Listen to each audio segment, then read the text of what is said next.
Wato, il n'a pas ma wagbi. Maintenant, où you wa?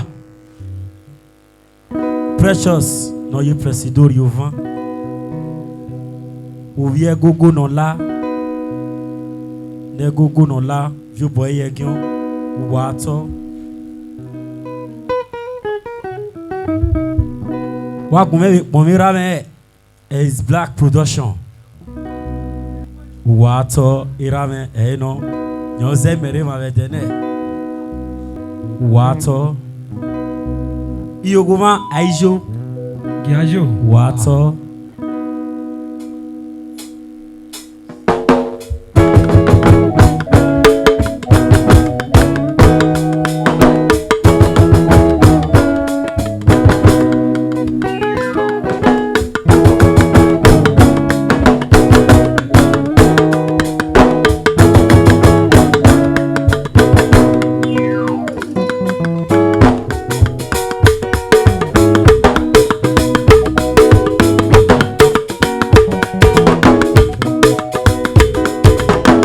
Yare. Ah. Alright. Akpante amakweshi. Amabako. Iyo. Ayusi. Sekwe mangobi.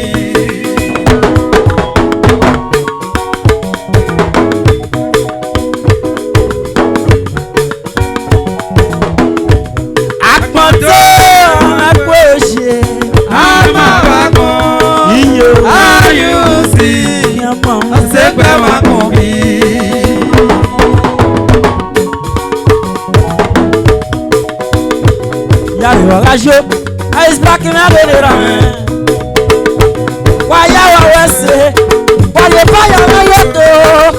Any margarito. When I in a year, Aggie Yako. What's your make? If you go, what's your make? Wasia mekona Iriato Wasia mekona Presido maro tade hao Madada Ni maro tade sheo Presido maro tade hao je Imao Imadada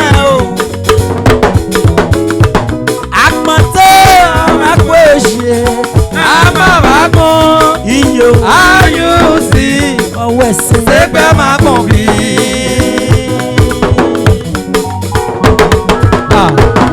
akmate amakweshi amabako ayusi sekpe makombi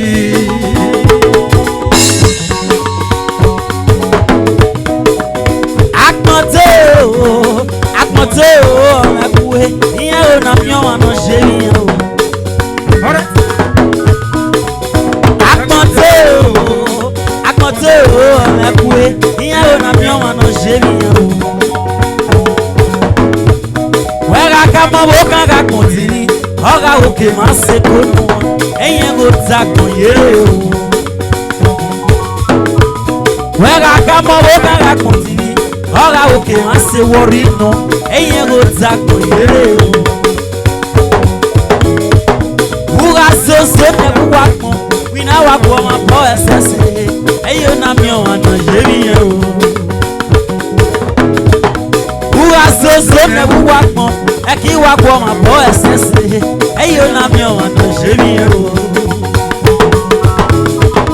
no ya tane no wo kan ni fun me so wo kan ga yi wan le ne eyen na mi eri no je mo no ya tane no wo kan ni me so wo kan ga yi wan le ne eyen na mi eri no je mo be no na e lo da fe ga bi o ma ai pa o nya san o yo gbé àbíọ́mà o. Ùpẹ̀ wo ló gbé àbíọ́mà o? Àyíká òye sàn. Òbí ó gbé àbíọ́mà rẹ̀ náà kan. Ẹ̀sà pa òyà. Ọ̀dà fẹ́ yá gbóyè gbé ìgbàdé yẹn. Odò wà náà kọ́ náà kiri ẹ̀rẹ́. Iye rẹ̀ o. Wà á tọ́. Wàrà sẹ́yìn lélẹ́ yẹn. Ilé ẹ̀dọ́. Presido Noga wà dó.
Òkè má ṣe kó nà ẹ̀yìn ló ta kàn yé o.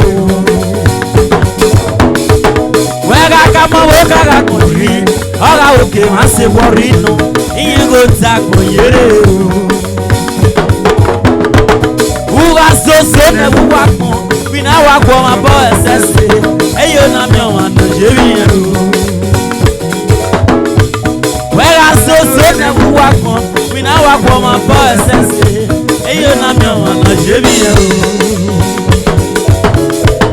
Náà yá dáná náà wò kàn ní fún pẹ̀sù owó kan ra ìwọ̀n rẹ̀ ní. Eyo na mi èyí náà ṣe bọ̀ o. Bẹ́ẹ̀ lọ́nà ẹ̀rọ tàfẹ́ ra bí ọmọ. Àyíká oúnjẹ sàn o. Yóò gbé ra bí ọmọ o. Ùpẹ̀ wo ló gbé ra bí ọmọ o? Àyíká oúnjẹ sàn. Yóò gbé abíọ́mà rẹ̀ náà kan ẹ̀sà pàrọ̀ yàn ọ̀dà fún yàgò yòókù tàbí yẹn odò wà náà kọ́ náà kéde rẹ̀ iye rẹ̀ o. Lóòpù náà tó yà máa wò bí sẹ́yìn ọ̀gbìn yẹn yẹ́ yà wò yìí fún ọmọ méje náà lé rábí jẹ́ jù sẹ́yìn rẹ̀ o.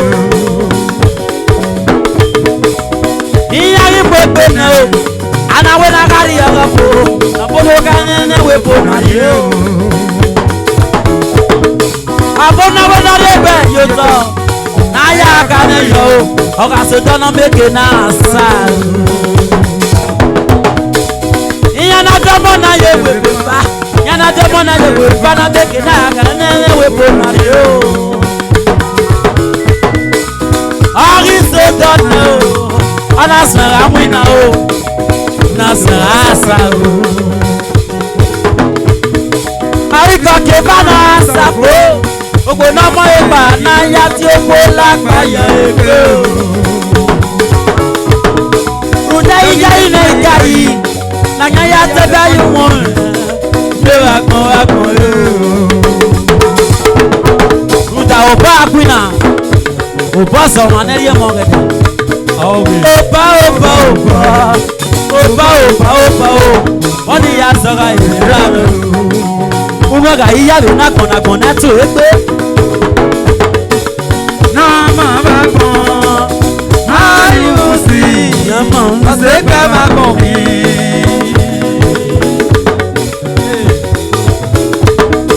opa o oni ya sọra ìlera mi o agbodo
Presido eteya.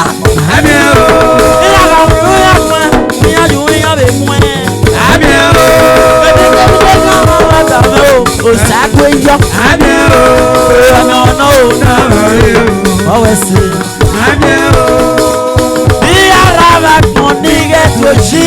Amiero. Aya ne brina na mo po. Iya umia. Amiero. Osanu be ki akomia. Amiero. Owesi. Amiero. No no no ba e. Ela. Amiero. Wasi da se me. Ela. Amiero. Wasi na se me o. Ela. Amiero. Adi is black in it. Ana o. Yaruga show. Amiero. Amiero. Ela kona kai ide. Amiero. Ela kona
no This is father.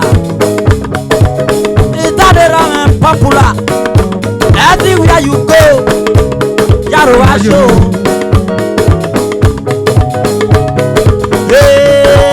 Yo way come. Ama ojene ni she. Yo way come. Eya. We can no popo. Na so. Amagule. And now. We can no popo. Amagule. Kule shaka. No popo no magule.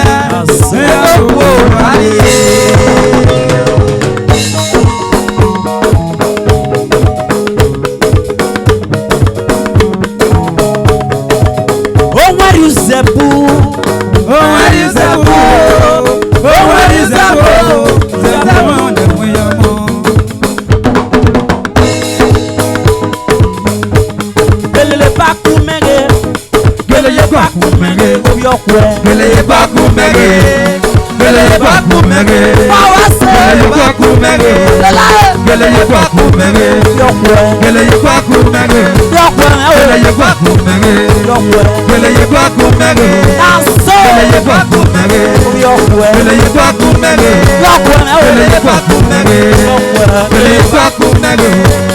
Ele ye bakumege, ele ye bakumege, Obi akwana, ele ye bakumege, Shari shari, ele ye bakumege, Ewaga ele shere, ye bakumege, Pawase, ele ye bakumege, Presido Noga, ele ye bakumege, Oguwa, ele ye bakumege, Lola, ele ye bakumege, Kone, ele ye bakumege, Anahina, ele ye bakumege, ele ye bakumege, ele ye bakumege, ele ye bakumege.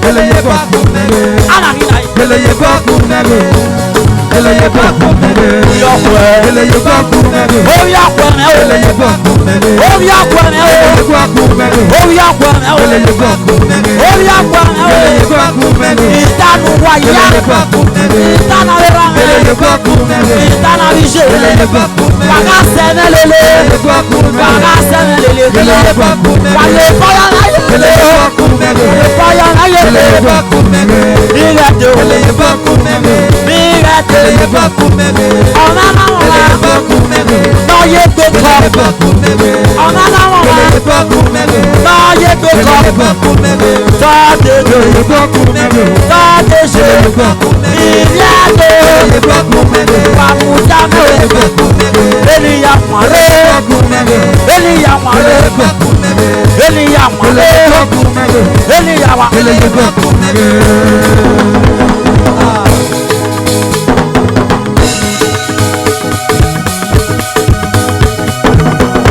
Wato, wato, wato, wato.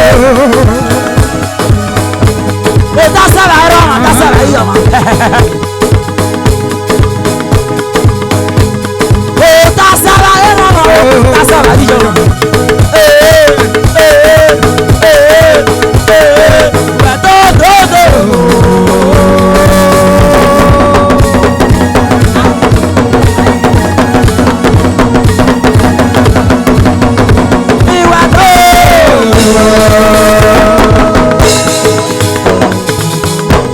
Agbakele bien.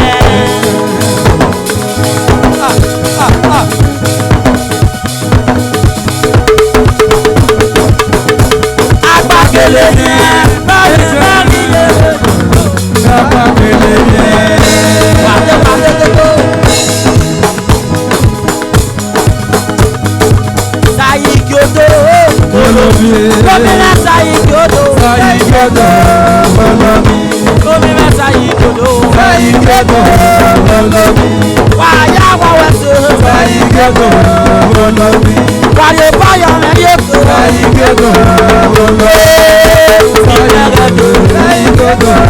Olobi. Olomi, olomi, Sayi kyoto. Olobi. olomi, olomi, Sayi kyoto. Olobi. olomi na Sayi kyoto. Sayi kyoto. Olobi. Isawe.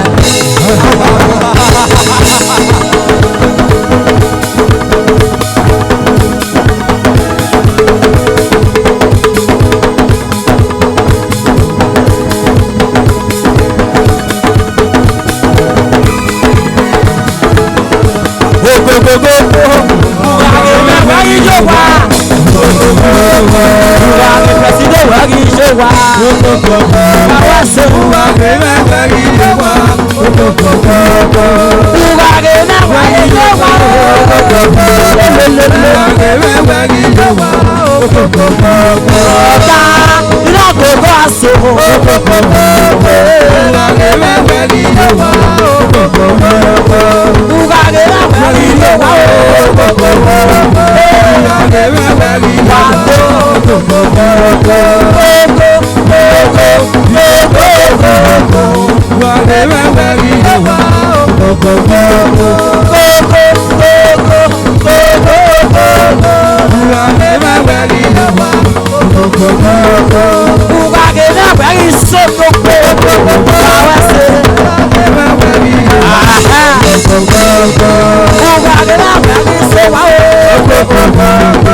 Presido vetene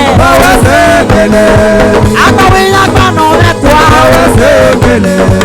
atega peji sana ati asi wana baya wa wase osi baken won se ni osi baken rame rumana guje mensi aya gbanu mekwa osi baken won se osi baken won se osi bawo baya wa